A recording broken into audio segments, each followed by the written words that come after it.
All right, we're recording now. So, welcome back, everyone, to round two of Sandcasting Your Brains Out, the first edition, by far the most popular episode we've done this year on Sandcast. I don't know how it's worked with Coach Your Brains Out, and most positive feedback we've had on an episode in a long, long time. So, joined by good friends, fellow coaches, John Mayer, AVP frontrunner blocker of the year slash Stanford assistant coach, Billy Allen. Two really good years for you guys, John. You guys win a sixth straight WCC championship, which no other program at LMU has ever done. So big congrats. Make your first final. That was huge. And came down 2-2 to the ones. Pretty thrilling finish.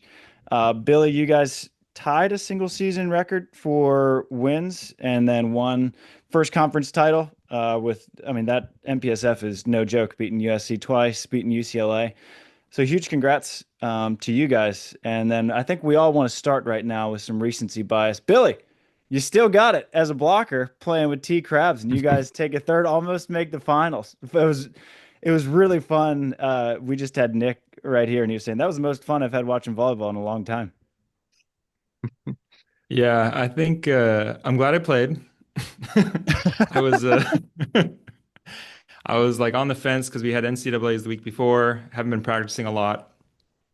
Didn't really have a partner, and luckily Taylor didn't either. And so we kind of said, "Hey, it'd be fun to play," and went a lot better than I thought.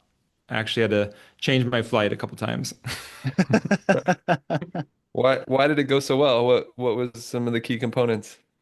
Well, I think a single limb helped us, so I didn't have to play so many matches. No, I mean, just sided out. We didn't score that many points. I think we sided out well. I got a lot of serves, which was expected. Yeah, I don't know, just found a way. I think it's funny the night before, as much as you tell yourself like, hey, no pressure, you're going in, you're playing with another defender, like blah blah blah. I still felt like nervous, which is, kind of silly to it seems silly, but like I was giving leading up to it, I was giving myself all these excuses on why we wouldn't do well. I was kind of hurt. Hadn't been practicing. We're both defenders, like blah blah blah. And then the night before, I was like screw it. Let's just go in believing that you're going to do well. And yeah, I think we just set it out consistently. It's pretty easy to play with a really good volleyball player, whether you're blocking or digging, and just yeah, found a way. Exceeded my expectations. Do you think we've overvalued blockers all these years? You have to have this big force up there, and it's just more important to have, two well-rounded players. Is there, there's just this like you get into these traditions, and this is how it's supposed to be. I mean, I think siding out is more important than blocks. I feel like even when I play with like my blockers the last couple years, they probably get a couple blocks a set. Um, so if you're giving up a couple inside out, it kind of evens out. But no, I think the blocking was fun. Actually, the defense behind the block was really hard. So I Hmm. don't think either of us were digging very many balls. So I think that's where Yeah, that's where it kind of affected the most. I think you can like sneak in a block here or there, but as far as affecting a hitter, it's a little different. yeah. Well, certainly a good block helps. But you guys said what, 5 blocks in the first set of the semis? Yeah, sounds right. There's a lot of blocks. What did you feel? You said pressure. What did you feel more pressure in the NCAA tournament as a coach or the AVP semis as a player? The most pressure was first round of the AVP. Once you kind of have a good finish, you're like, okay, now it's Hmm. all good, it's all gravy. Actually, like I've always had way more pressure as a player than a coach. I don't know if I'm just a little more detached or like I know how little influence I have over the match. But I feel like it's like the players' match, and I'm here to support them and help them. But I feel like I definitely like have more nervousness trying to side it out myself than watch somebody else side out. What about for you, Travis, as you've shifted? I guess, how's it different? How's it the same? Like the nerves you feel, the pressure you feel going into coaching a college beach match versus playing a AVP, main draw or a match as a competitor? It's a good question. I think I'm sort of the opposite of Billy, where I get more nervous as a coach because I can't do anything about it. Mm. Aside from recommending a couple adjustments here and there, and you get to chat with them for maybe 2.5 minutes combined throughout the whole match, and that's kind of your influence. And so I get caught up super nervous. Whereas in a match, you get nervous, which I always loved as a player. I always got a little bit more concerned if I didn't feel nervous, and that was kind of my indicator that towards the end I was like, I don't really care right now as a player. I'm not like nervous at all. So I really enjoyed those nerves as a player. But I like as I guess I different relationship with them is how I describe it. Like when I was a player, I'd feel the nerves and I get like excited about it. Like, oh, sweet. Like this is, I really care about it. Whereas as a coach, I'm getting nervous. I'm like, shoot, I can't do anything about these nerves. So I just get to Mhm. sit in them. Yeah, yeah. I was What about you, thinking, John? um, it's been a little while now since I competed. Yeah, I mean, I feel lots of pressure and nerves in matches as a coach. I think feel did I prepare them well enough? I think part of it too, there's maybe more stresses around it. Like as a player, you're so tunnel vision, like you're not thinking about all the other things. As a coach, like, did we do the food order right? Did we, Mm. did I, oh, they changed their lineup. I gotta figure that out. There's like all these other, did we tell the bus driver, the right times, just all this stuff. I remember Billy, you said, what was it? The show Veep is more like politics because they're running around trying to fix lanyards and where you really think politics, you're like, are we going to drop the nuclear bomb? But it seems like coaching a lot, right? You just have all these other stresses going on. Whereas a player is like, there's this clear mission. I'm going to go in and I know if I do my thing, I'm going to be okay, and I know what to focus on. So I guess it's just sort of like different sort of stresses, which was a question I was curious with you guys. I feel like one of the stresses I experience in coaching is around playing time and around decisions around that and the communication of it. I I think you build these relationships with players and you care a lot and you see them develop and then you have these hard decisions to make around who's in. So I guess I'd be curious first what you guys do in terms of communicating it. Once a decision's been made, what have you found is effective? What's ineffective? And maybe letting someone know like you're not going to travel or you're not going to be, this is the spot we see you in. Yeah, how are those experiences for you guys? I don't know if you want to go first, Travis. Yeah, man, we had such a young team. Like coming back, we only had two players on our roster who had ever played in Gulf Shores before. And then our first match of the year, we had five freshmen starting, and then we had five freshmen starting in Gulf Shores. So we knew that there was going to be, we just had a lot of question marks where we didn't know how a lot of these young 18, 19-year-olds would respond when you get put into a competitive scenario, and then how are they with each other. That's probably one of the biggest things that I learned this year is that on paper, you can have two players that make perfect sense, and then you put them together and it takes 10 minutes and you're like, okay, it's not going to work. And so we were shuffling in and out. A lot of it was sort of kind of prehab, so to speak, I guess, where we coming into a weekend where we knew we wanted to try a couple lineups, we would just say, hey, this is the first lineup. We're going to switch a lot. And it's not like when if you get pulled out, it's not a performance thing. It's we want to see different combinations. And as the season went on, it got less about that, and then it became more performance related. But I think letting people know beforehand, hey, we're just looking to see different people with different people. And some tournaments, it was just sort of we're going to rest you this one. We want to see this person with that person. So it was more of a before, but then I think an area of improvement is we probably could have done a better job communicating afterwards as the season got closer. Like, hey, this is why you're not in. This is what you need to get better at to get back in the lineup. I don't think there's any perfect solution because, I mean, we had a roster of 19 healthy competitive players, and only 10 of them are going to be happy in the lineup. And so I don't know if there's any perfect way to go about it. So I'm interested. You guys have, John, you have a ton of experience in this realm, and Billy, you got more experience in it than I do. Can I do one follow-up before we go to Billy? Yeah. How would you make those decisions like the on paper? Was it observing, you know, practice performance? Is it just, oh, I know she's a good right side defender? Like it's just like how would you or just she has this sort of personality so that she should match up with her? Like how do you make those decisions? Yeah, I think the first thing you look for is the physical component, where it's okay, here's a jumpy left side blocker, here's a pretty good right side defender. Maybe the personalities will work, maybe not. And then you put them together and you're like, oh, that was great. And then sometimes it doesn't work out and you're like, okay, I don't know if we really need to see that again. And then with others, it was just a pure personality thing that just, we saw it happen in practice one day and it didn't make any sense why like a couple teams were pretty good. We're like, they have that 2 + 2 is 5 kind of thing that you see like Billy and Tay. Like, I don't think anybody on paper would have put you guys together. And then you performed really well. And we had a couple teams like that where it was a personality thing that we stumbled into and we just kept rolling them out and they kept playing pretty well. So I think it started with a physical thing, but actually, shoot, I mean, I might be talking myself into it as we speak that like maybe the personality mesh might be more important. Yeah.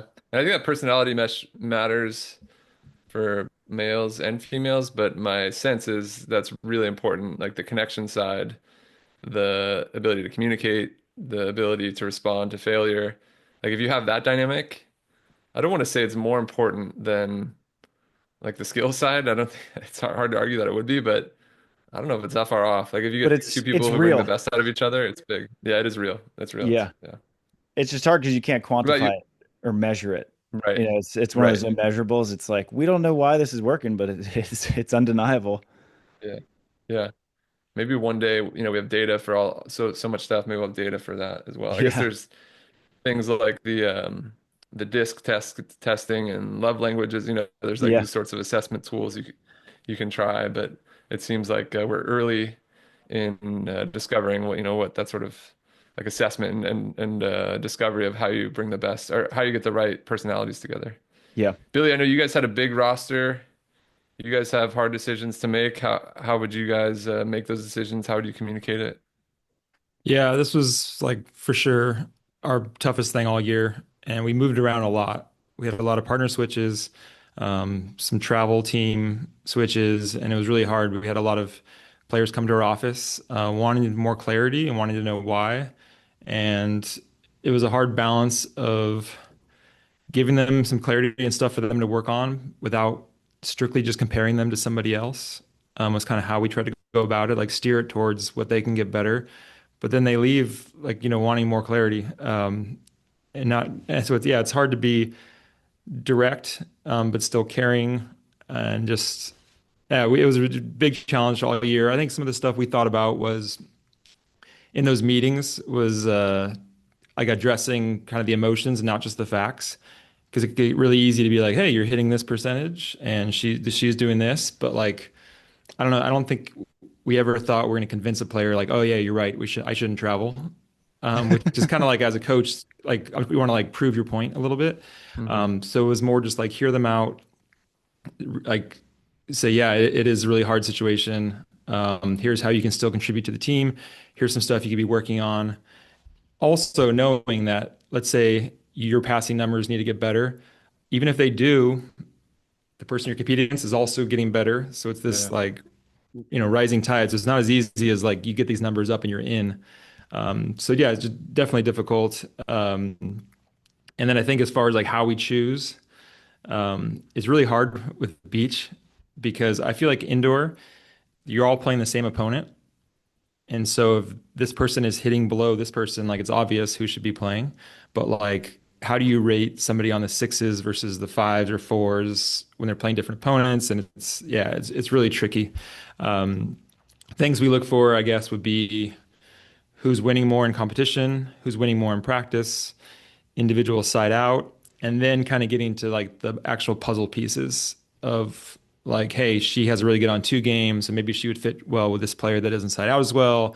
She's faster on defense, so maybe she doesn't need as big of a block and kind of that kind of stuff I think comes a little lower down the line versus just who's winning together. Yeah. It's such a tricky dynamic because as a coach, you want everyone to be on board with your vision, like, and you want everyone to be bought into what we're doing. But you also don't want players who are like, oh yeah, that's totally fine. I'll just accept that I'm the 14th best. Like you want that, like, no, I want to be in the lineup. What do I have to do? Yeah. But then as a coach, you're like, oh, why are they disagreeing with me? It's this just like tension that is pretty uncomfortable. And then there's like the way, our school system is set up, right? I study, I did the extra credit, I did everything, I get the A. Like I get the reward. So I think our student athletes are set up to think if I do this, this, and this, then that should equal, the result that I wanted. And, So there's lots of systems set up that make it just such a challenging dynamic. I was thinking of and what it's you said of having the people come to the office. I feel like what I found, stories and assumptions can happen pretty quickly, and they just linger and stay within the team and they don't get discussed. And then, the coach thinks there's one thing and there's understanding and the players just got this totally different version of reality. How do you, I guess, make sure that those are addressed? Like, it sounded like you said players were just coming to the office on their own. Like, how do you make sure that's open enough and interesting enough? Because I know a lot of players want to avoid those sorts of conversations and coaches. yeah, it's tough because I mean, so I was talking to one indoor men's coach and he was saying like he just doesn't even have those conversations at all. Like if you wanted to come and know where you stand or whatever, it's like, sorry, that's out of your control. Like I make the lineup. Let's not even have that conversation. And on one end, that's very like setting that standard is kind of nice as a coach. Like I don't have to deal with those tough conversations. But I think, we haven't settled there. We definitely, if somebody wants to come to our office and chat, like, we owe them, feedback and stuff like that. I think, I mean, it only really happened around playing time. I think people come in if they maybe struggled with a match and they want to watch video, but usually like if somebody got moved, that's when they schedule a meeting. Hmm. I think one thing that's helped us is sending out a little survey before if somebody calls a meeting, like, hey, just Hmm. give us a heads up what this meeting's about, just so we can both kind of set expectations, rather than kind of walking in blind.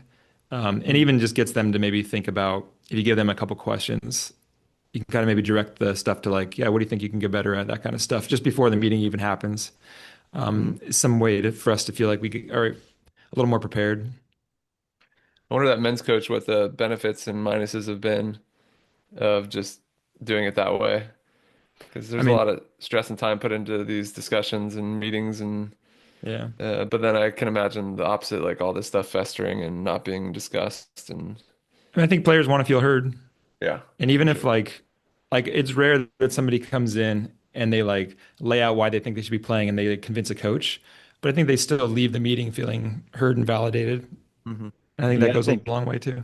Yeah. yeah, to kind of echo that, I think that was probably one of the bigger return on investment things that we did throughout the year was have, I think, hard conversations. And that goes outside sports, like in life. I think the more hard conversations you have, the more immediate, quick progress you can make. Because then I think, John, what you're saying, like I saw it a lot where if you don't address it, it just gets spun and warped in these athletes' heads of why they're not playing, and it can get pretty dark. And so, like, it's not that hard to see if someone's unhappy that they're in not in the lineup. And you're just like, hey, let's chat on Monday about it. And then you chat with them. It's pretty clear about what they need to get better. And then I saw an immediate, whether it was sustained or not, at least the next 2 weeks from every athlete we kind of had to chat with or who asked to come in and chat. Like I saw a pretty immediate return on that. And then it was clear, like the relationships were better, the practice was better. I had a lot of value in it. And Delaney, it's funny enough because she played at Pep for 4 years and coached there for another four. She's more in line with the indoor coach, where she's like, it's just the coach's choices. We don't owe you the conversation. I'm like, but I think whether we owe it or not, I think it's worth it. Mm. I Yeah. also think that leaving the meeting not just with like, hey, this is what I need to get better at, but like, no, like even if you're not playing, we still expect you to meet the standard of supporting the team. And here are some ways, or what are some ways you can help us win these matches, even if you're not in the lineup. So it's not just all about like them, but just kind of directing it back to be how can you be a team player and be selfless too. How do you guys navigate kind of a similar topic? I have these clear 10 starters, maybe 12 to 14 who are in the mix. There's three coaches and maybe three courts, or we have five courts, but we're gonna, you know, this mix of how do I make player 19 feel valued, but not be spread too thin and waste, not waste, but put my attention there to a player who's not going to help us maybe win a match. Yeah, I guess how would you guys go about that challenge? I feel like again, indoor is a lot easier here where I mean, I think there's still challenges in that you're the third string opposite and maybe feeling left out. But a lot of times you can go to one court and have your starters and second team on one court and three coaches and coaching both sides. Where we're we're spread out on the beach, and I think there's challenges here where people can feel really isolated and left out, and or you can put less attention into the people who are going to impact the match, right? You can be spread thin as a coach. So I guess how do you guys navigate that balance? Um, Billy, you want to start? Yeah, I mean, some little things we've done. I mean, I would say we probably err on the side of spending too much attention to players that aren't in the lineup, which I guess Is we're that a okay good with. thing? Huh? Is that a good thing? Um, I mean, you said air. yeah, I mean, I could see it not being, yeah, it's good and bad, it's I think like It just is. it's important for everybody in our program to feel valued. And I think some of the things we do, if we do like split people up on courts by that, and maybe the court doesn't have a coach, like the way our courts are lined up, it's all in a line. And so we make sure they're in the middle rather than on the far side. Hmm.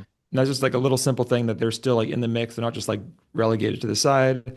Interesting. Um, I've seen this happen in games where when the sixes are playing, two coaches might be on like another court and they're by themselves. Like we always have a coach for them if it's available, or if it's like an exhibition match for our sevens. Like if we have a coach, we'll have a coach there rather than two sitting in the box of another team. Um, but I think the biggest thing we've done is we do these player development plans. So everybody on the team gets the same packet of, same questions. They all have different stuff they're working on. So even if you're not able to get as much feedback in a practice because it's the end of the year and, Coach Andrew is on the court with these other players, you still have stuff you need to work on this week. You still have a focus. You're still getting all kinds of feedback. It's just from like a packet of like stats and stuff, not just a coach giving you attention. And like it's probably better feedback because we've written it all out. You can see it, you're working through it. You might not have somebody in your ear that day, but like we've already spent time with you. It just maybe wasn't in that moment. It was at night and writing stuff for you. I kind of have a philosophical follow-up, Travis, and we'll go to you. But I'm thinking of Andrew, Fuller is the head coach of Stanford. He's got a big heart, like a really caring person. And the way you're describing it, I think of, he's really thinking of everybody and the personalities and making sure he's connecting and that's important to who he is. And then maybe you could go, oh, well, there's arguments for if we're going to be the best possible college beach team in the country, like we'd be way more cutthroat and we do this, this, and this, and we just, relegate. There'd be people shagging balls and getting waters for the starters, and but that wouldn't be who he is and probably who you are, Billy. So I guess like kind of that philosophical challenge of being who you are versus playing to win. How do you balance that? How do you go about Yeah. that? What's your thoughts on that? Yeah. I mean, I'd also say one of my other philosophical things is like a growth mindset doesn't just apply to myself. So like you might be our seventh team right now, but like I can't predict the future either. Mm. And like I don't want to just write a player off because where they are now. Like I've seen like myself and other players like improve a lot. And so I think one of the detriments of just being so cutthroat and like this is my 10 is that you really lose the chance of people growing and hopefully people are growing in your program. I would say philosophically, we value everybody, but not everybody's going to get equal feedback. And Hmm. you know, you're still going to get some, but it won't, as the year progresses and the lineup gets more clear, it'd be less even, but that doesn't mean you're any less important part of our team. Hmm. All right, John, Travis, how what do do you got on this one? I was going to see if how do you do it?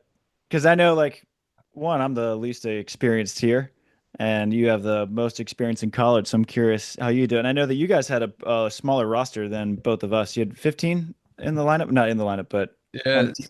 it's 17, one who was out all year, so it's 16 who were eligible to practice. Yeah, I think we went a little bit different this year than past years in that, and we have maybe some differences in our, I guess everyone does, but some jumps in our talent level and even just the amount of blockers. We went much more towards in training, keeping our top players on the same courts. Like in the past, we would do a lot of if you won, you'd move up a court, and it just kind of randomly people would play against each other, and then we'd have our ones playing against, two like 5'6" girls. Like it was just a different sort of, and so much of our environment our learning environment is based on the opponent. Like they're gonna give you the interactions and the challenges, and the way we set up activities is based on that. So reflecting on that, I was like, let's be more purposeful and thoughtful about how we design our activities and put the right players against each other. And but we also at the same time, it was really important for us to feel like we had all 16 people on the boat rowing in the same direction, and the 16 players, and then also the support staff and our managers and our whole crew. And if those, six people and the managers and support staff didn't feel like they were part of the journey and they were undervalued, then they were going to dump water into the boat instead of, help us, or maybe row against the boat. So we really did try to be more direct and purposeful leading into the season. I think another challenge of our season is the fall, everyone's able to play, right? Everyone plays every tournament, and we're probably a lot more balanced throughout the preseason. So just met with, once we made the decision of who our starters were going to be, we met with each of the people who we said, for as of today, as of now, this is the role we see. You're not a starter, and things are going to change. Like we're going to shift our attention to other players, and you're going to get less reps and less feedback. And um, but yeah, like Billy was saying, it's not we really think you can add lots of value to this team, and here's how you can do it, and here's the areas we feel like you can improve. And things have changed in the past, and they could change again. But I don't know, Marv Dunphy would say, "Here's your role. Do you accept it? Do you want to stay on this team or not?" We weren't quite that Marv Dunphy-esque, but really tried to be clear on the role clarity. And we were lucky to have a lot of returners. Like, okay, yeah, I've been through this before. I kind of understanding what's coming, and so all of that helped. But yeah, I would say I felt like there was more attention than ever on our starters, and I felt like in the end there was more connection among our entire group. And you do well and people feel better about things, but the things that were said was I felt more valued than I felt in past seasons, and I think it's an area we missed on. We weren't. I feel like we were doing both kind of poorly. We weren't getting the starters the right experiences and attention, and then or experiences and challenges, and then the non-starters weren't feeling as valued as they could have been, and I think it leads to some disfractured culture. But yeah, I feel it's a really hard thing to do. It was a big goal of ours to do that better this year. Yeah, we were fortunate with the way that we were able to schedule practices because we had a couple days a week. We had two sessions where it was 8 players in one group and 10 in another. And with 3 coaches, those are great numbers. And so we were able to get everybody pretty good attention, and reps within the group. We sort of shifted. It was pretty much let's develop everyone until conference in NCAA, and then we really had a hard focus on the players we saw playing in the last 2 weeks. But before then, and I think a lot of that is caused by the makeup of the team, just with so many pieces that we didn't really know coming into the year what it was going to be, how they were going to develop. And so pretty much everybody had to develop because we might have had every player but 2 start a match. And Wow, sometimes that's that was amazing. to our own detriment too, where we were playing a lesser opponent. We're like, all right, let's rest some of our top players, and then we put a bunch of players in like wholesale, and then we were like, crap, we can't actually make subs when we need them. And so Yeah, we got our handcuffed. rules are so And dumb. yeah, and I'm not a huge fan of the rules. I don't know what the best way to fix the lineup rules, but I think because we were at a point where we actually, because of the way the lineup rules are, we couldn't even we couldn't play to ability because of the way that we had to pull Yeah. people out and put them You have in to for break one of injuries. the rules. Yeah, you have to Yeah, break one of the rules a lot of the time. Yeah.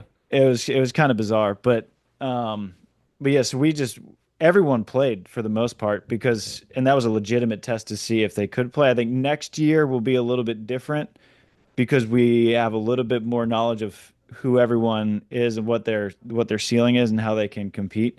But we were like, especially as a second assistant, I feel obligated to train and help everyone improve, because they're here. Like Nick and Brooke brought them here because they envision a role for them on the team. And so I basically, if Brooke and Nick are like, "Hey, you're gonna develop this group," I'm like, "Sweet, let's go. Let's get them as good as they can be." And I think that even if you're player 15, you have a role to play because you have to be the best practice player you can be to help prepare when we play a Stanford and an LMU and a TCU. But it is for some of the players that's an easier sell than the others. For a freshman, they were like, sweet, I'm on board because that's going to make me better. So I might be able to get in the lineup by the time I'm a junior. For the juniors and seniors, it was a little bit harder to get them to buy into that mission. With a lot of this stuff, man, there's no right answer. And so I think it's just like, how can you be less wrong? Mhm. That's my thought as you were saying it. Here we have three very different situations, right? I had six seniors, a ton of upperclassmen. I had a lot of clarity on who we were and the direction we were going to go. So kind of try to step back as a coach and be thoughtful. Okay, what makes sense for this group?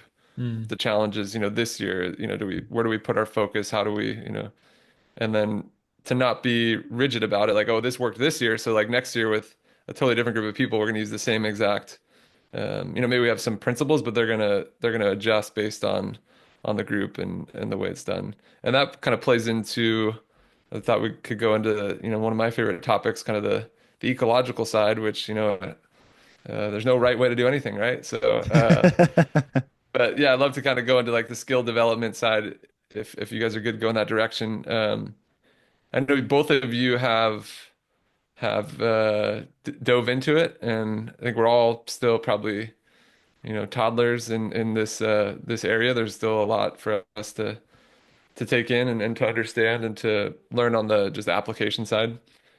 But I know all three of us have at least have some influence on if people aren't familiar with the idea of ecological dynamics, a term from motor learning, basically a worldview on how you want to develop skill.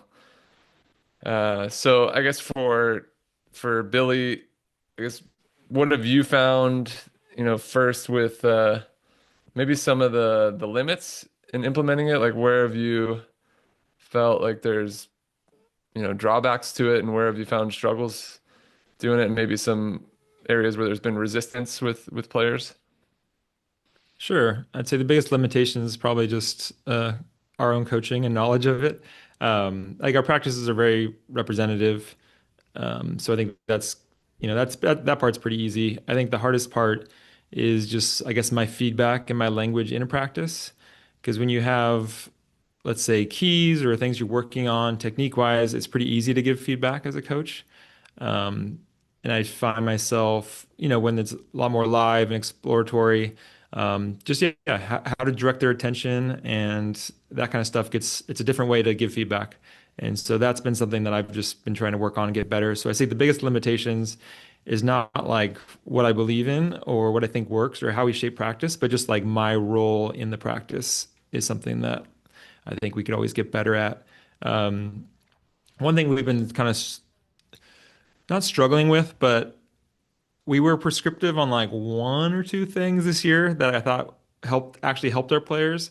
So that was like the only time where I kind of like got bent back out of it, being like, oh, actually, it seemed like it was really, really helpful when we kind of were actually prescribing like one or two things that we see as kind of like not invariants, but maybe like semi-invariants.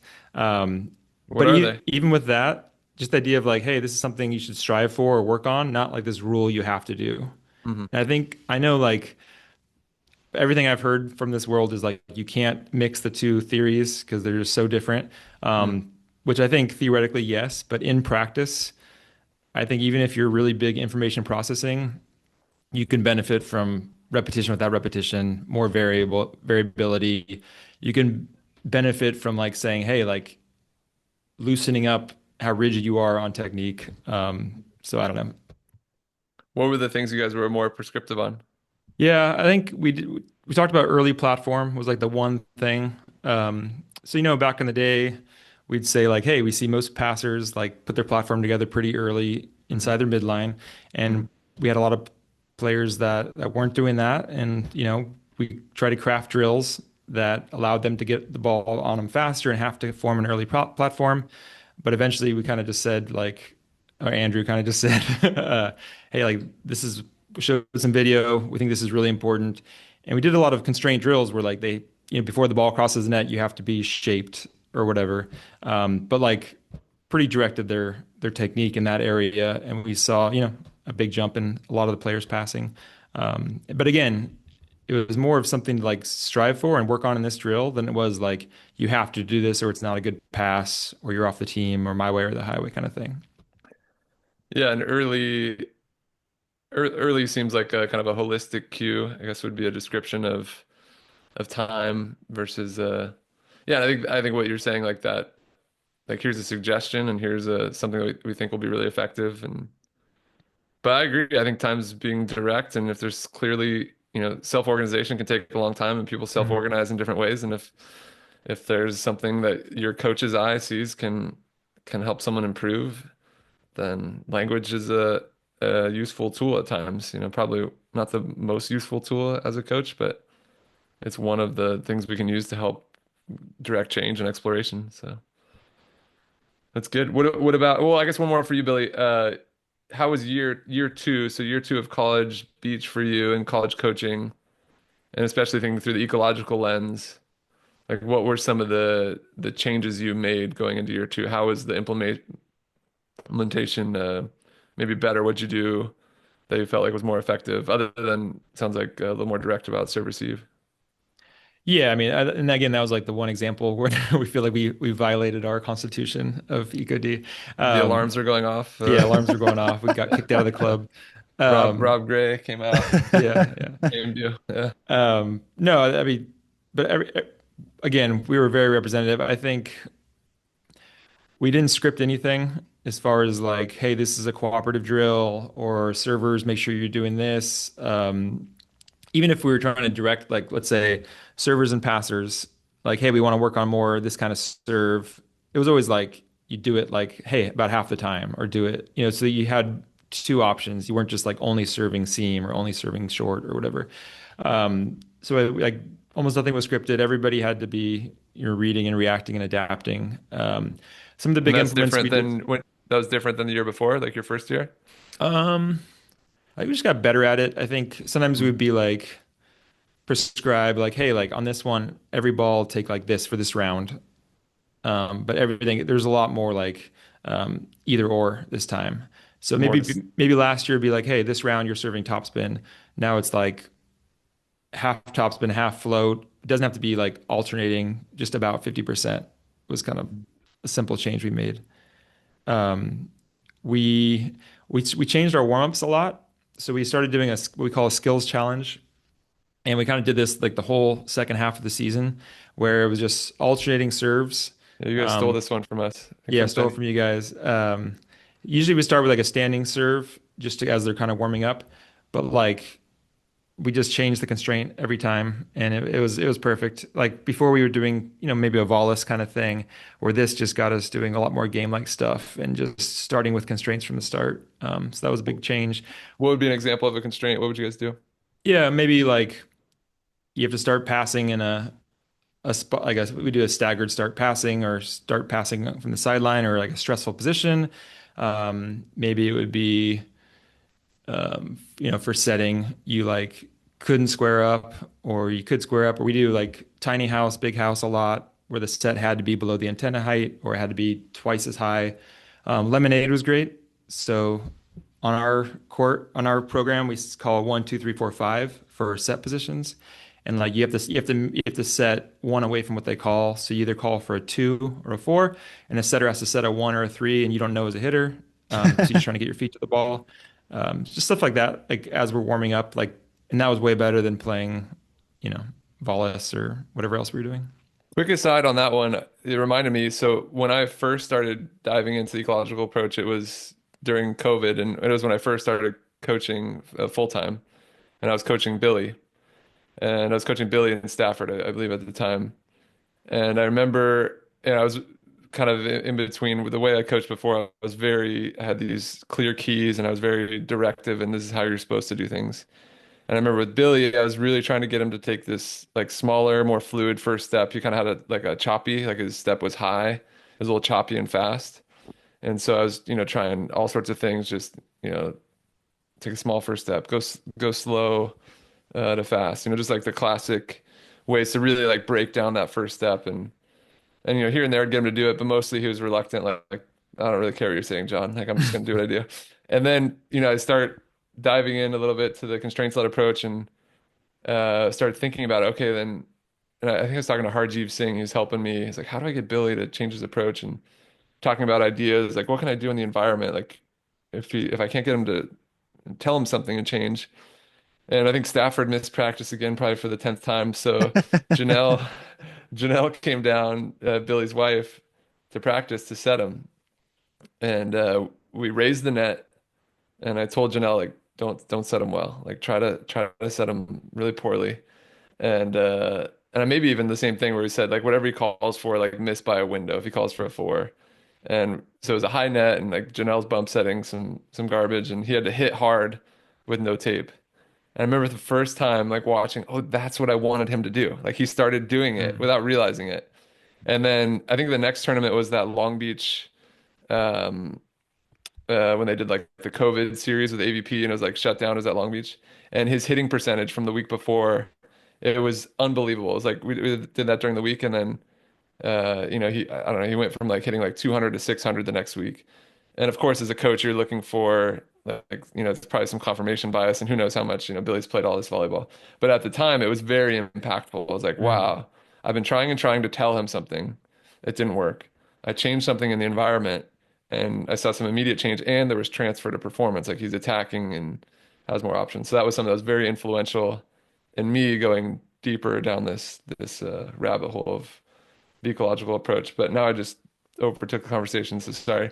I want to go to Travis. I know you're in a different scenario where there's, you're coming in with we talked about last time a little bit, with your um, kind of interest in the ecological side, and then Brooke and Nick have had so much success as players and coaches, and we know there's so many ways to be a great coach, and they do things at such a high level.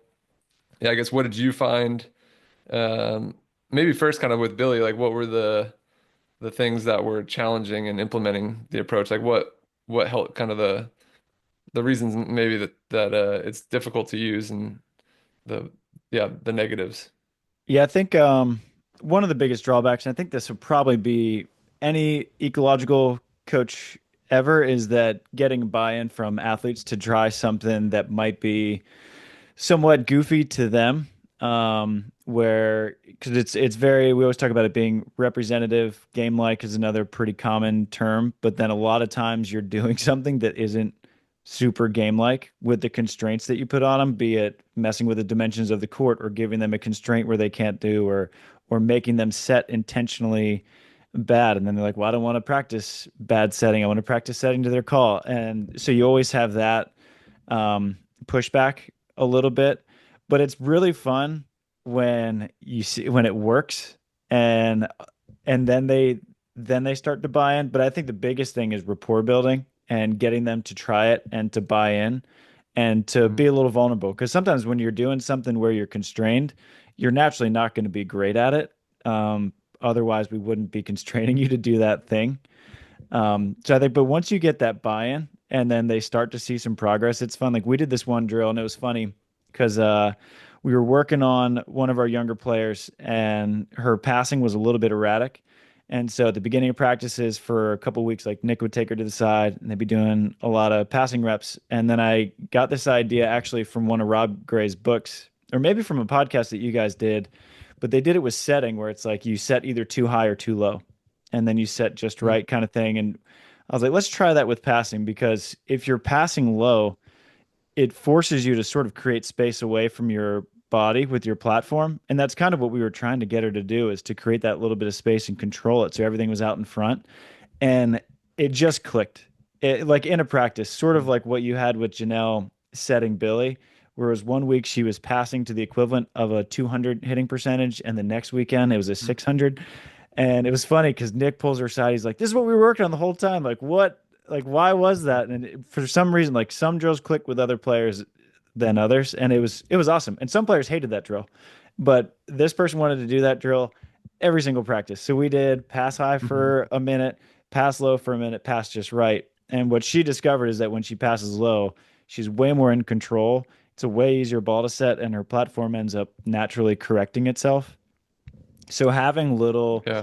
mini breakthroughs, yeah, I think is what allows people to get over that initial kind of goofiness or frustration of being constrained. But it was funny though, because I was gonna play, because Billy spurned my many requests to play Palm Beach with him. I was gonna play with Mhm. Evan Corey, in Palm Beach. And so I was like, I got like 4 practice days available to get as good as I can to compete. But then I ended up not being able to play because I'm leaving for Ostrava earlier than I thought. Mm, And I was like, what would my practice look like?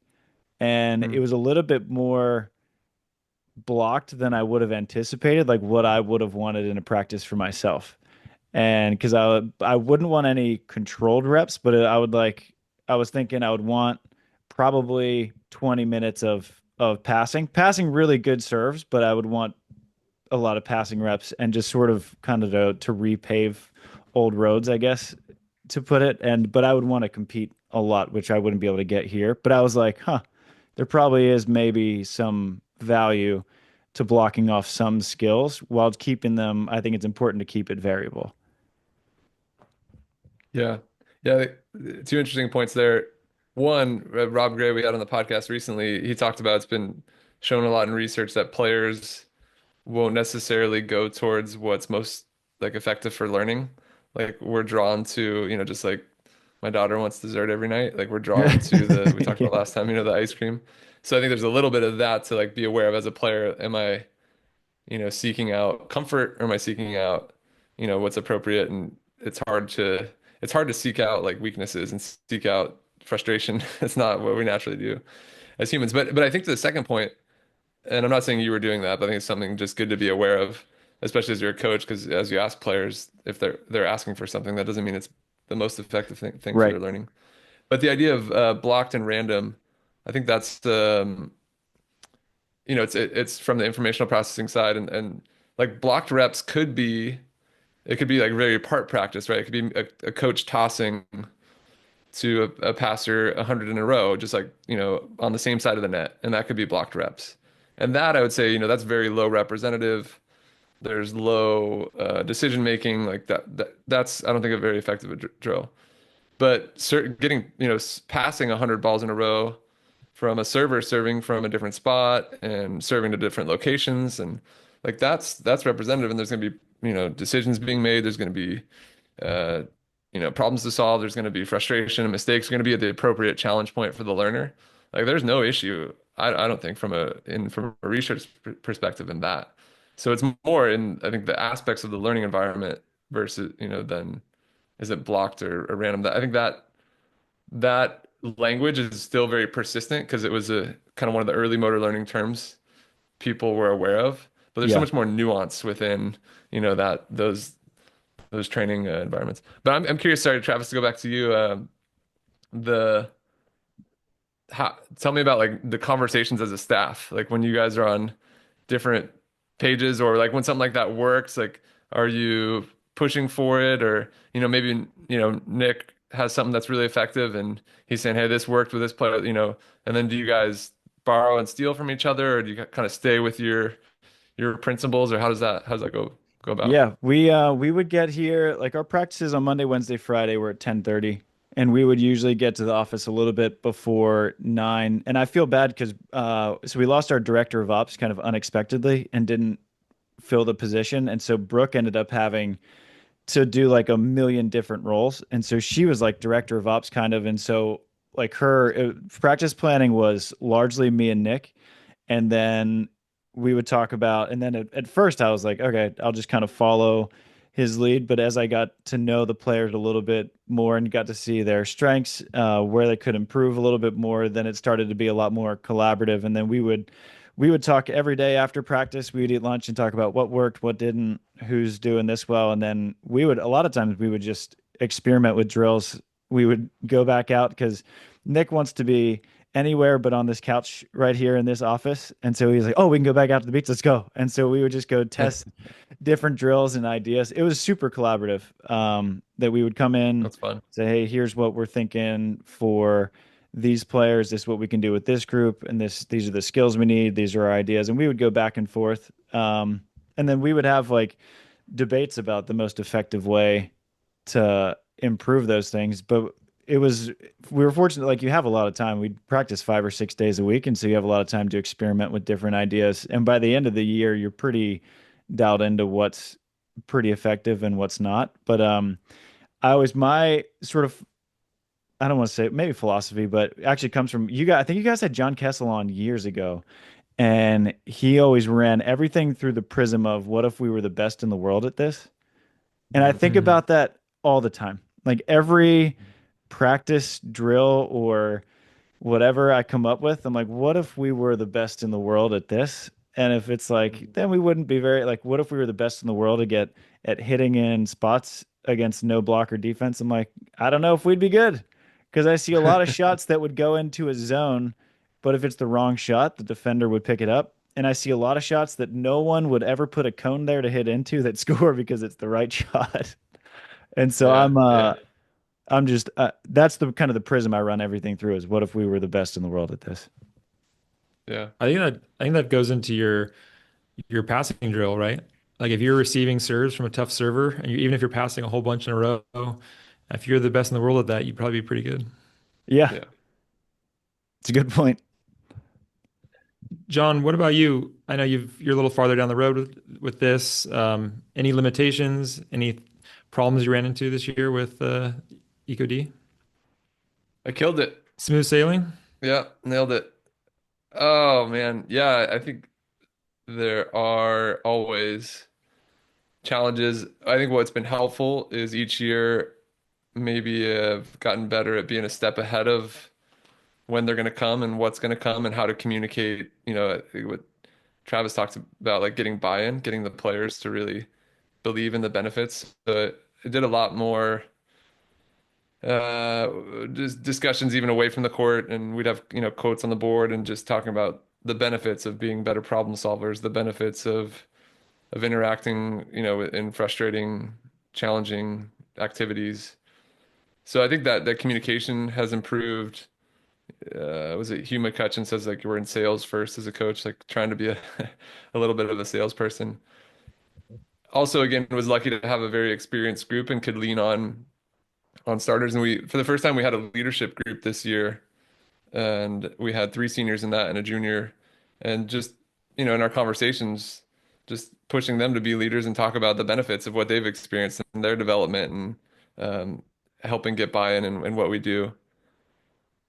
It sounds like I'm like trying to sell somebody a lemon of a car. Like I don't, I think what we're doing is pretty fun and pretty cool. Like there's a lot of things that are fun about it. Um, so it's not like I gotta, what does it sell a ketchup popsicle to a woman in a white dress? That Shawshank Redemption. But it's yeah, I think there's a lot of aspects. But again, you could experience something, and if you don't understand it and you don't know what the benefits are, your perception of it could be very negative. And the same person, if you understand, okay, the benefits that could come from it, I'm going to be a better problem solver. The reason, the why behind why I'm doing this, that same person could experience the same activity, and both ways it could have been hard, but their perception of it could be so much different, and that changes, I think, culture. It changes their learning experience. So I'd say overall, it did a better job of just getting everyone on board and getting people. With that being said, like there's still, we'll do every couple weeks. We ask for feedback from the players. What's something that's we've done well, what's something that could be better, and we'll still get. I want more feedback, or um, I want to do some. I want to just block a bunch of balls with. I don't know if anybody said like coach on a box. They know we wouldn't go that far, but I want just a bunch of blocking reps in a row, and I think just found that more and more. It's just okay. Here's an opportunity for a conversation. It's not that I think our principles are really good, and our players don't have a deep understanding of motor learning or Yeah. skill acquisition. So, I'd have a conversation with that player that wanted all these kind of blocking reps in a more controlled area. I'd talk to her about, there's something called task decomposition and task simplification. And, let me explain to you what those are. And, if you want us to simplify the activity, we can do that, but we're not going to decompose it. Like, we're not going to put you in a ballet recital. We're not going to have you not have to make some decision. But if you want to only block a certain, like we can make the court smaller and you only want to have to block like a third of the court and block a live hitter, we could do that. But we don't want to take away the opportunity to read a hitter's approach, to time when the hitter's jumping, and to have to make a decision with where you put your hands. So um, Yeah, I don't know if I really answered that question, but I think the biggest thing we've done is just try to get into to why and just lucky to have some success with it. And we had again 6 seniors who I think help spread the message. Is Cool. there, I don't sorry, know. Billy, go ahead. No, no, go ahead. I was to see if there's anything that either of you guys coaching wise you've changed your mind on recently. How recent? Hmm. Within, well, within 2 years for you, Billy, at Stanford. So we'll use a 2 year window. Yeah, I mean, I think 3 years ago, like this stuff was all pretty new to me. I don't know what's changed lately as much as I've just gotten maybe better at it or gone deeper into it. I think one thing that's been very important philosophically is that all our players are individuals. And on one hand, that is like a practice design thing where they're going to move in different ways. They're going to find different solutions. They have different action capacities. They can do different stuff. But then also, just in conversations, on the personal level, relationships, feedback wise, they're all very different. And just like for me, being really curious and not thinking, oh, this is how I talk to athletes. This is something that is effective. But like, no, like every conversation is a different problem to solve as a coach. And I think just approaching it like that and like how I prepare one player for a match is going to be different from another, and just being very open rather than this is how I coach and this is what works. How about you, John? Such a good question. Yeah, it's such a good question. I feel like I need to think more. I want to say yes. I hope there's been things I've changed my mind and or at least adjusted. I mean, I think the biggest thing I've shifted over the last couple of years was just thinking, the strength coach has their lane and Hmm. the trainer has her lane and the sports psychologist they do their thing, but they're the expert there, so I'm not gonna get in the way, and I want to make sure we each just stay in our lanes and do our job at a high level. Just and so I've shifted to the idea of just really integrating and just I mean partially just making them feel really a part of what we're doing, but even more so trying to get across the principles of like we want the same message being sent from all phases of our program, and we want there to be some representative in the weight room and some decision making and some problem solving and the activities they do. And yeah, there's still work to be done there, but I guess that would be a small thing. But I think there's definitely others that put me on the spot. I don't know. What about for you, Travis? One thing I was talking with Delaney about this. It's really cool being married to someone who has coached and been around volleyball her whole life because we can kind of go back and forth with a lot of ideas. And because she had a lot of success at Pepperdine as a pretty good professional player, and she really doesn't mind say getting some open net hitting to try to work on whatever it is she might work on. Because she said it like if you're a high enough level of a thinker, like you can put yourself in this scenario and know when something's good enough to score in that situation. And I'm wondering, it's kind of a question if like getting out with Nick for this morning, we got out and got some reps, and Nick, he had a couple deep swings. He's like, no, that one got blocked. That one got blocked. And he could recognize it when it wasn't good enough. And I'm wondering if there's like at the professional level when they even like because a lot of professional teams they don't want to train against a team 5 days a week. If they could, do you think that it's a mental capacity to know when something's good enough and when it's not, and that isn't equal to being competition, but it's still effective versus because I think a lot of our girls when they would have an open net swing and they'd miss it, their partner would be like, no, no, no, you tooled the block. Like, nah, it was just a bad swing. And I don't know if they would Hmm. recognize it or hold themselves to that standard, but when you have someone as good as Nick or Delaney was, where they would know that what they were doing wasn't up to par and that they could make those shifts in their head. Yeah, I mean, I think it would depend on the intention of the extra, like Yeah. why is Nick doing that? Is he doing that because he's trying to learn, or is he doing that to, stay in shape and just get some maintenance reps and move around? Um, I mean, I think either way, it'd probably be more effective maintenance reps if Phil was there trying to block him, like he'd actually know if it got blocked or not, and that'd be more Right. valuable. but I imagine he's had enough experiences and he can have a sense of how effective that swing was. So I don't think he's getting worse there. It's probably like some solid maintenance reps and just kind of maintaining the level he wants to be at.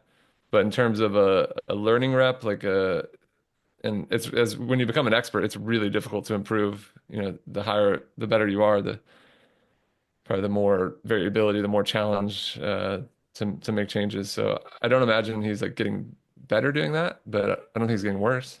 Right. I think I think there's a with experience, you kind of know what's more likely to score. Like I don't know if Right. you could say you that would have scored or that wouldn't have scored, but like I think like hey, like you have a standard of what maybe a high line shot looks like as far as how high it would cross over a net or to a corner. You have more likelihood of scoring, but obviously you can't predict what the defense was doing without a defense there. But I would say like we don't all have a fill there to block, and so I'd say if you're coaching a team, if you're practicing coaching a team who's practiced against a weaker team, there's a lot of shots that might work then, and that's probably fine enough. But I think there could be something to still holding a higher standard than even what's in front of you in that moment too. Yeah, and probably the fact that Nick at that point that Nick has these high standards, and it's like, oh, I want it to be better. I want to do it at a higher level than even when there's no points being scored, there's no opponent. Like he has this competitive nature in him that is maybe inherent to who he is, that what makes him so good. For a lot of us mere mortals, like it's hard to manufacture that, right? In an environment where there's no consequences, there's no interactions, but yeah, I think we're with all this, we're dealing just in levels of effectiveness. Like what's going to be, how do we make it as effective as possible? And then what is the purpose of the practice? Are we, yeah, trying to get, confidence reps? Are we trying to get learning reps? And we know for learning reps, there has to be an appropriate level of challenge and there has to be an appropriate level of failure. It's harder to get failure with no block and no defense.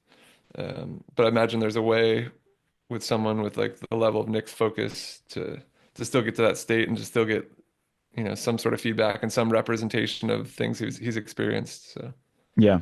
I yeah, think good a question. more direct answer to what I've changed my mind on is so every time me and Trive open it up to a fan question episode, we always get asked what's the most important skill in beach volleyball. And I think I'm changing my mind again to decision making, where I don't think it's Mm. anything tangible because I think you could say there's merit to every skill. Like you can't make a good decision to side out if you're shanking every pass, but I think at a certain level when you can understand that you're going to have to attack enough balls, I think it's just to hit the right shot. It doesn't have to be a good one, but if it's the right one, it's going to score a lot more. Because I've seen so many shots just commentating. I'm like, that was a great shot at the wrong time, and it got dug. Versus where I watch Christian Sorum, and he'll have these like float serve hanging muffin to the middle of the court that goes down because he sees the defense move and he makes the right decision and it's the right shot, even though again, like he would never practice hitting that shot if it was no defense, but it's just he made the right decision and it worked. And so I think I'm changing my mind to decision making. What did you say before? I think I sort of varied it Hand per setting. level. Yeah. But I thought, given that everyone at a certain level is going to be a good passer, I thought serving is pretty dang important. If you can just make defense a skill, because I think that that's the biggest differentiator between the top level. Because I actually looked at the stats. The top 10 women's teams in the world all side out between 63 and 65%. And the biggest differentiator was your transition hitting and how many points you score on defense and your blocking. Like if you blocked more and you transitioned more, that was it. So defense as a whole used to be my answer, but now, but again, that's decision making too to put yourself in a position to make those plays. Yeah. And decision making can be even broader to a lot of decisions off the court too, which is pretty important. Yeah, Mm. Especially in beach volleyball. I have a question for Travis before we end. yeah, So, Travis, you had a recent article or blog, kind of about coaching and about like your year, and you kind of mentioned connecting on a deeper level was something that you really got out of this year. Can you talk more about that? yeah. It was. Man, it was so cool in Gulf Shores, especially where all the parents are there, and we end up we lose to UCLA, and I think that's actually I want to follow up question for you guys. We lose to UCLA, take fifth. By all measure, I think given what we had a pretty successful season with how inexperienced we were, and so many parents came up, and I was on court too all year with Maddie Trusty and Gela Andrew for the most part. And her mom comes up and she starts crying and she's like, "You have no idea like what this year meant to us." Volleyball wasn't mentioned one time. And it was the coolest thing. And so many parents, that was kind of the theme with like volleyball really wasn't mentioned. It was that the girls came over to our house for dinner and Delaney welcomed them in like they were our own kids. And Austin came to practice all the time. So they got to know him then. And kind of speaks to that quote. I forget who said it. The internet would probably say, Abraham Lincoln said it, but it's no one knows how much you know until they know how much you care. And I Maya think Angelou? it's something like that. Yeah. Okay, okay. Eleanor Bob Roosevelt, Dylan, I maybe. guess. Bob Dylan. Bob Dylan. Yeah. Mark Twain. Mark Twain. Um, but I think we just made it clear how much we cared about them as human beings and not the volleyball player, even though we cared quite a big deal about how they played on the court. But it was really cool just having that connection. It was really real, especially just what I wrote about in the story was like as the media industry leans more in towards all this shallowness, as Cal Newport would say, and like how many clicks can we get, how many impressions, engagements, and online interactions, and it's like it's real in a sense, but there's nothing tangible about it. Versus like I see these kids every day. I get to know their parents. I get to know who they are on a deeper level and spend time with them. And it was special. It was a really unexpected special part of the year to me, and it was a differentiator between working with professionals with Julia and Betsy and Try and Came, where yeah, I'm good friends with them, but I'm not gonna help Betsy along with learning how to navigate life. Whereas with some of them, we could be like them having a home cooked meal was like the highlight of their year, and it was awesome. I really enjoyed that part about it. Yeah, I recommend listeners if they just listen to the Sandcast, also read your article. I thought it was pretty cool. John O'Sullivan has his book Every Moment Matters, and it kind of goes to like what you're talking about, where players are going to remember. Maybe they'll remember how representative your setting drill was, but I think more they'll remember those small moments of like just like that conversation you had with them when you took them aside, or like like playing cards with the girls in the airport, or like all those little like interactions. Like I think that's really what's going to stick when they look back on their college career. And so knowing that like all those small moments matter, like as coaches, that's a big responsibility, and to be on your game and to be empathetic and curious and authentic as much as you can, I think it makes a huge impact. Yeah. How about Well you, said. John? Is that because I know, and it's different because like we're all parents too, so we all have kids and families of our own. But I feel like as coaches, we sort of like have kind of an obligation to like be a little bit more than coaches in a way. I've been trying to be the Al Davis of college volleyball. Just Just win, win, baby. baby. We're just what we're all about. No, I mean winning is, a big aspect of sport and competition, and we try to do everything we can to be the best we can be. Not just winning, but to be excellent, like to be at the highest level we can be as a teammate, as a volleyball player. Um, yeah, in all phases. So, that's the main goal. But I think a lot of the aspects around that quest make it really special, and because you're doing it with people you care for, and people you've invested a lot of time in, and people that you have an influence on, hopefully for a lifelong influence. So yeah, I think that's so much of it. Paula wrote a note. My wife wrote a note to the team. She didn't come to Gulf Shores, and she wrote this note, and I didn't read it. And I had one of the girls read it after our first practice in Gulf Shores, and it was really touching. And she wrote just about the influence of these girls on our daughter, our 12-year-old. Like we hope she'll grow up to be the strong, competitive, independent, kind, caring people like you guys are, and we're so thankful to have that sort of influence from them to our daughter. So there's those moments that you really care, are really are meaningful.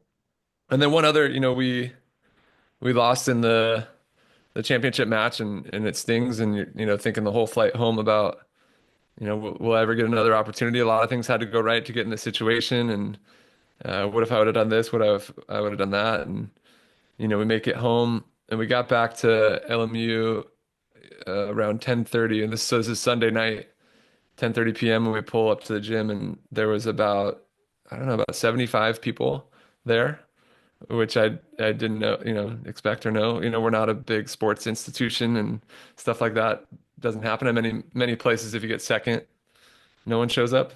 But yeah, there was professors and administrators and students and other coaches, and my daughter was there, came up and ran up and gave a hug, and like, I don't know if it was better than winning a national championship, but it felt pretty dang good.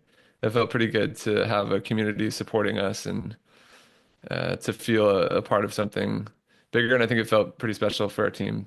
And I think that's what's teams are special, and what we get to do is amazing. And you have all those experiences throughout a season that make us hungry to figure out how do we do it better the next year. And some of it is a more representative setting activity, and some of it is creating more opportunities to play cards with players.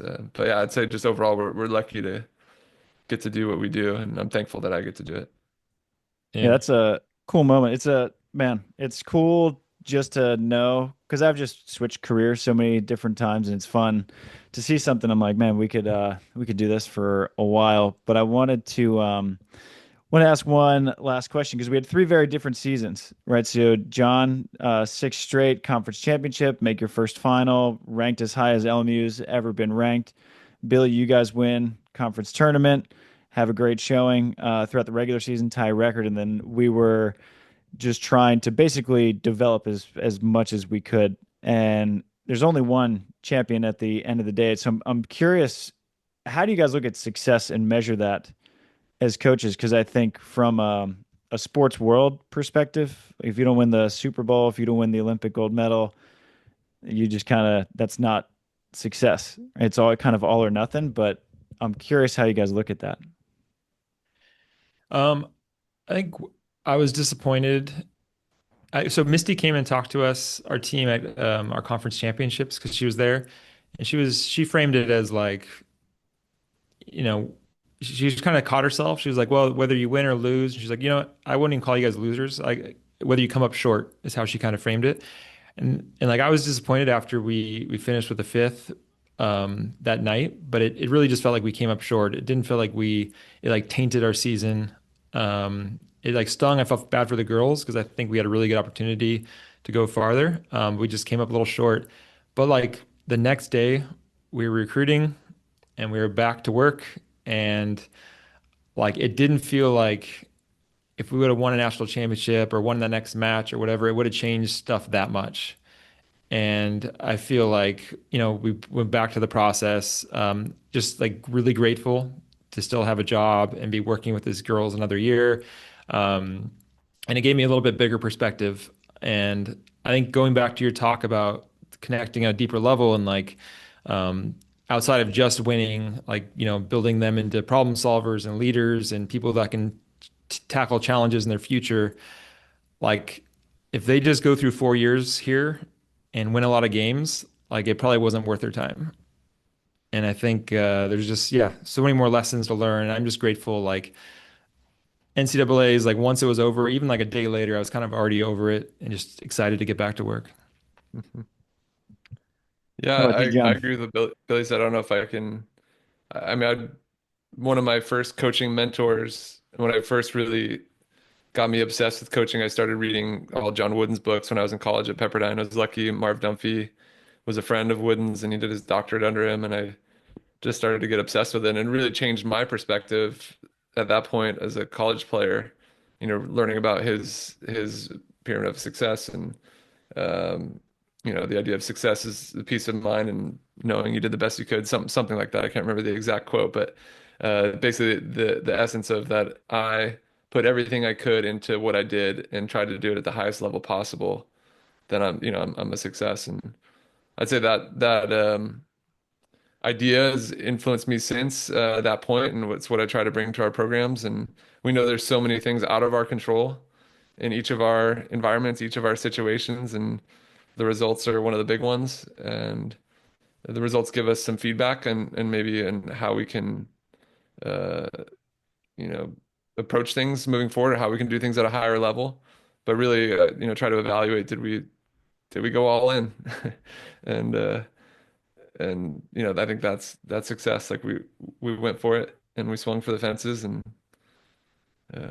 yeah, I'd say that's a win. Yeah, I was like, I think in one of James Clear's newsletters, he put it really well that if you lose, that's gonna sting momentarily. But if you lose and you look back and you know that there's something more you could have done, then that regret, that sort of hanging what if, is going to be pretty haunting for a while. And so I think, and I talked to one of our players about that actually. She's like, well, what if I get my shot and I lose? I was like, you're going to regret it a lot more if you got your shot and you lost and you look back and you know, well, what if I would have tried a little bit harder in those 2 weeks of practice? And it was really cool. I think one of the more prouder moments that I think me, Nick, and Brooke had as a coaching staff is seeing a couple of the girls really look at the opportunities they had in the previous 3 weeks leading up to the last couple matches of their careers, and they really stepped it up and improved. And we're like, you're gonna be able to look back and say, you know what, I'm graduating from Florida State, and I tried everything I could, and it was awesome. And I think our measure this year was, would the team in week two beat the team in week one? Would the team in week three beat week two? Mhm. And we just, and it was cool to see them buy into that, where we kind of, after Gulf Shores, they all looked at it and they're like, you know what, the team we brought to Gulf Shores would have smashed the team we brought to every other stop the whole year round. And we're like, sweet, that was a successful year. And if we do that again next year, we're gonna be pretty good. So it'll Mhm. be fun to see year two. But man, coaching, it's a fun job. Yeah, especially for the two of you guys. You have those young rosters. You're going to be so good next year. You guys are going to have a lot of wins. I got my work cut out to keep up with you guys. But yeah, every year's right. We get new scenarios, new challenges. But I think there's opportunities to be successful as coaches, regardless of the things within your team or the challenges within your team. Yeah. Any more questions, Billy, John? N- No, thanks, guys. I got to go to a meeting here soon. So it was cool to cool to reflect, and I hope we can do it again. I know you said it was a popular episode, but the year was still young, so you know. Yeah. We'll see how round two goes, but appreciate you guys taking the time. Appreciate you guys being such open books, especially to new coach. Get to learn a lot from you too, and it was fun to watch you guys have successful seasons. And worst of luck in the transfer portal. And I'll see, I'll see you What's the guys. transfer portal? Yeah, yeah. I'm gonna go back in. It's a real place. I'm going back in. Oh, and John, have fun on your retreat. I'm excited to hear a report. Yeah, yeah, we'll see. I'm getting more nervous every day. But yeah, we'll a couple days away here. See if I survive. All right, guys. Well, Cool. John, have All right. fun. Thanks. Enjoy the off season. I'm sure I'll be seeing you guys soon. All right, see you guys. Sounds good. Thanks, guys. Bye.